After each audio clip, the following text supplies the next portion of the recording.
As protests for greater democracy and more autonomy from China continued in Hong Kong Friday, Chinese media released video showing Chinese paramilitary armored personnel carriers and other vehicles moving toward the Hong Kong border. President Donald Trump said he would not like to see a violent crackdown by China and had a message for President Xi Jinping. I get along with him very well, President Xi, and I said that I would be willing to bet that if he sat down with the protesters, a group of representative protesters, I'll bet he'd work it out in 15 minutes. I bet he'd work it out very quickly. I know it's not the kind of thing he does, but I think it wouldn't be a bad idea. Some analysts disagree, saying there is zero chance the Chinese leader would ever meet with protesters, and that Trump's praise of him is meaningless from a Chinese perspective.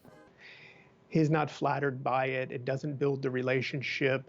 It really does nothing but to bolster his image in the eyes of some of his own people and to the detriment to some of the people who suffer under Chinese communist rule. Lohman joined some other experts and some U.S. lawmakers in expressing concern about mixed messages coming from different members of the Trump administration.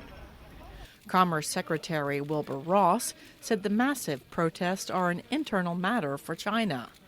But in an interview with VOA, National Security Advisor John Bolton struck a very different tone. And I think what the United States expects, at a minimum, is that China will uphold the treaty agreement it made with the United Kingdom when Hong Kong was handed back to China, the commitment for one country but two systems, that for 50 years after the handover, Hong Kong would maintain its unique system and the freedoms that were left to it by the British. Bolton said violating that treaty agreement would cause problems for China.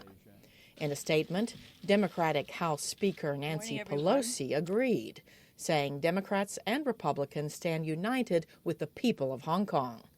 She said lawmakers will work to reaffirm the U.S. commitment to democracy, human rights, and the rule of law, and focus on banning the sale of munitions and crowd control gear to the Hong Kong police force. Cindy Saine, VOA News, the State Department.